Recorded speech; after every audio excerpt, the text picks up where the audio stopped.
Hey, what is up, fellow Raiders? This is Vulcan Dan, and in today's Raid Shadow Legends video, we are going to talk about 4 underrated epic champions that I think you should max out if you have them. These epic champions do not get a lot of attention from other players, but in my own personal main account, I have built these up 6-star with books, with masteries, and I think you should do that as well if you have them. They will be very useful for your account. Now, let's talk about some other things. First, if you are doing the Rorik Wormbane event right now, this is the day that I was talking about in my Rorik Wormbane Fragment Fusion Guide. We have, of course, Dungeon Divers happening right now. We have a champion training event starting tomorrow.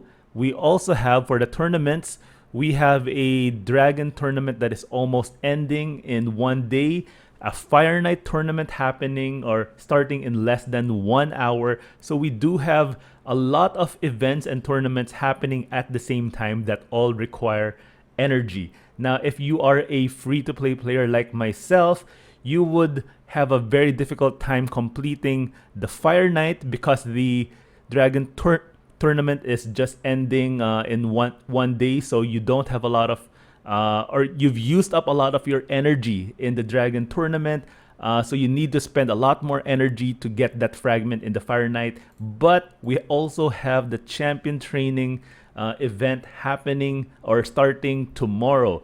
And after this, we will have an Ice Golem tournament that will coincide with champion training and Fire Knight. So all of these events, if you do not plan carefully, you might lose out on fragments and you will not be able to summon Rorik Wormbane. So make sure that you pay attention to that. I suggest you use your energy for the dungeons.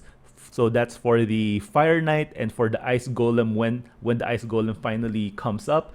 And for your champion training, you might want to spend some gems. You can spend 40 gems to refill your energy back to full, so that's another 130 energy to use for champion training, so farming the campaign. Also, you can use your brews, so I hope you saved up your brews because I will be using some of these myself to help out with the champion training event. Because you will, if you are just simply going to rely on your free energy every day from your quest, from this one right here, from playtime rewards, you will not be able to get all of the fragments from Fire Knight, Ice Golem, Champion Training because Plarium is bombarding us with a lot of these energy hungry events and tournaments all at the same time. So you need to be careful with that. So yes, I just want to remind you guys of that. All right, so let's get to the main point of this video. All right, so let's start with Bannerlord's Oathbound. Yes, I really like this champion. He is one of the older champions in this game. I also like the design. He is a defensive based champion. His A1 scales on both attack and defense, but just simply ignore this attack. Built him up with a lot of defense. He does have a very low base attack, and his other skills are simply based on defense. So just pump up his defense and ignore that attack. His A1 has a 50% chance when book of placing freeze. This is an excellent A1, a very good crowd control skill. Very reliable freeze on an A1. A2 is an AoE, decrease attack and decrease turn meter by 20%. So that is an excellent skill. And take note, this is on a 3-turn cooldown, even without books. His placing books on him will just increase the debuff chance, but this skill is already on a 3-turn cooldown. So if you are missing books, don't worry, he will do fine for you. AoE decrease attack is very important, especially for if you're using Oathbound for faction wars, and that is where I use my Oathbound myself. Back then, when I was starting in this game, I used Oathbound in a lot other areas in the game, such as dungeons, Ice Golem.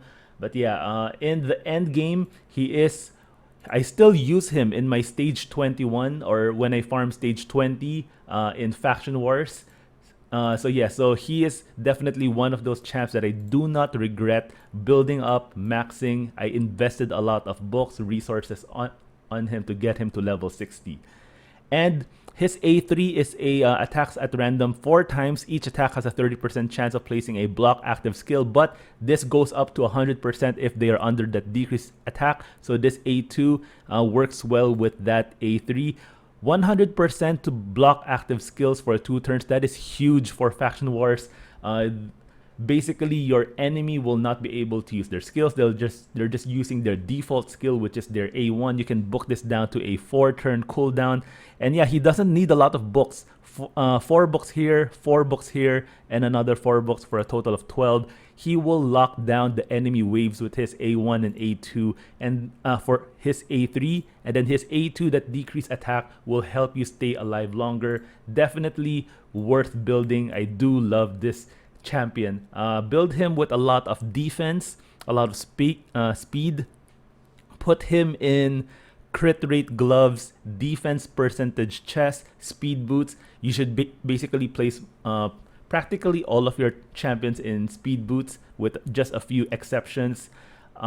Place a defense ring on him, crit damage amulet, and an accuracy banner, because of course he does have 0 base accuracy, which is unfortunate. But yes, just build him with a lot of accuracy, because without accuracy you will not be landing all of these nice helpful skills that he has. So yeah, Oathbound is my number 1 underrated champion. Definitely build him up if you have him.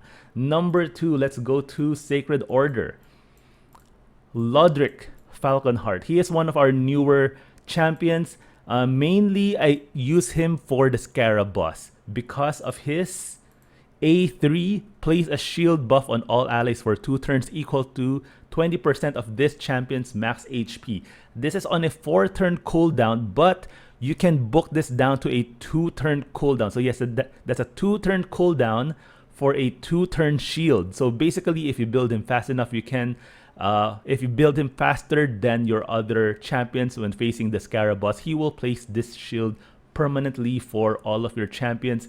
He is an excellent Scarab boss champion because of this. You need shields up all of the time against the Scarab boss, or else you will wipe against that. So very useful, very underrated. His other skills are not noteworthy. He does have a decreased attack A1, which is okay, you know.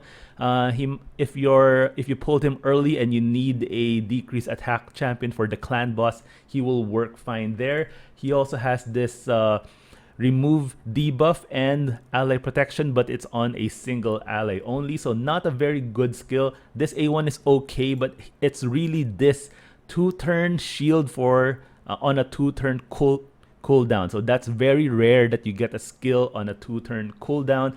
Plus he has this HP Doom Tower aura by 25%.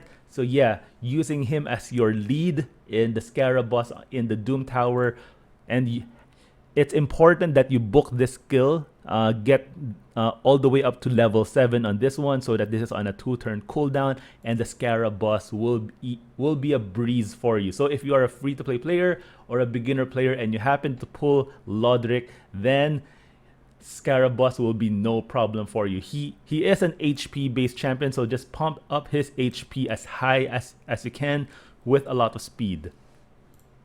Alright, so that's the second one. Third is a Skinwalker, Ursine Ironhide. Now, compared to the other champions in this list, Ursine might be the worst, but I do not regret building him up, because mainly the fact that in the Skinwalkers faction, you do not get a lot of choices for excellent epics, even rares. We do have one rare here, and that is Gnarlhorn. He is worth building up to 60. We have some nice legendaries, but actually the legendaries in Skinwalkers are pretty bad compared to the other faction.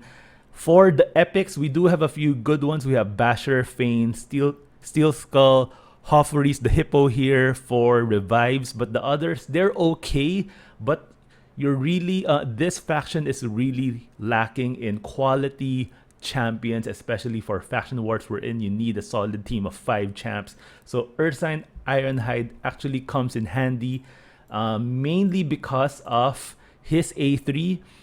It's an AoE decrease attack. Now, Again, like what I said a while ago, decreased attack, especially as an AoE skill, this can be booked to 100% chance of landing, can be booked down to a 4-turn cooldown. This is an excellent attack, and the Skinwalkers do not have a consistent decreased attack champions, and the best one they have is Ursine Ironhide. So he will be very useful for completing Faction Wars. I do have him in my Stage 21 Faction Wars team. He is not an excellent epic compared to the others in the game, but because Skinwalkers, you really need, or you don't have a lot of choices. So this one, when you take a look at his kit and you find, oh, he's not that great, yes, but still, if you build him up, you will see that you will progress a lot farther in the Skinwalkers Faction Wars because of this. He is also a defense-based champion, so don't put any attack on him. Just build up his defense, his speed. Put him in crit rate gauntlets, defense percentage chest, of course, speed boots, and yeah, basically the same thing that you would put on Oathbound. You can put it on Ursine Ironhide as well. And he does look cool. It's just sad that his kit isn't that good, so I hope they buff him in the future. But because of this one skill right here, he is worth building up for your Skinwalker Faction Wars. And the last one that I will talk about is Ultimate Galac. Now, Ultimate Galac used to be a free champion if you have Amazon Prime. So that was a time when Plarium had a sort of a collaboration with Amazon. If you have a subscription there, you get Ultimate Galac for free. And yeah, mainly he is an excellent champion for the Spider.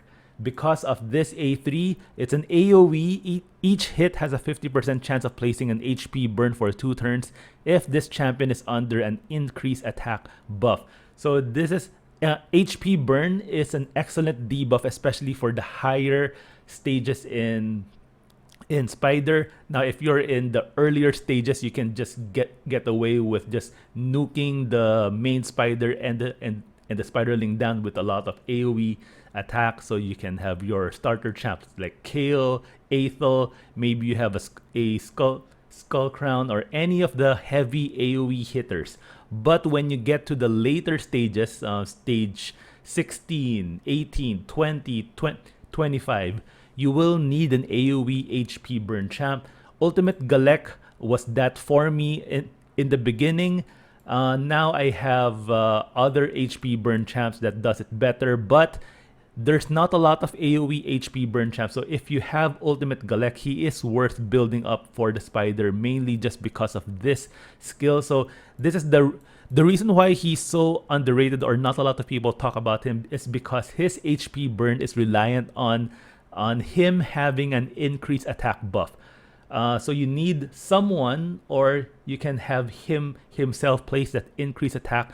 So you might want to put someone like a Seeker, or basically just anyone who would place that increased attack to make sure that he lands that HP burn. He does place it himself on his A2, but you need to build him with 100% crit. And the problem is, if you build too much damage on your champions for the Spider, you want the Spiderlings to remain alive for the HP burn procs to keep on going. So if you deal too much damage because of this crit, then you will not get the procs from those HP burns, because of course the Spiderlings are dead. But yeah, you can build him with 100% crit rate but very low crit damage. And that is one way for you to build him specifically for the Spider if you have him. I have used this champion for my own Spider team for a very long time. So yeah, he is very useful. He also looks cool. Yeah, he is great. So I don't regret building him up to 60. He has farmed a lot of Spider accessories for me for many months. And if you have Ultimate Galac, he is worth building up as well. Alright, so I hope you found that useful. We have Oathbound, we have Ursine Ironhide, we have Ultimate Galac, and we have Lodric Falconheart. So these 4 champions, they do not get a lot of attention from other players, but I think they are worth building up. All right, so maybe you also have a few epics that you have right now that you don't see a lot of people talk about. Please place those in the comment section down below and we can talk about those. Or maybe you have a question about a certain epic. I will be happy to help you out right there. All right, so I hope you found this video useful. Thank you guys for watching, and I'll see you guys in my next video.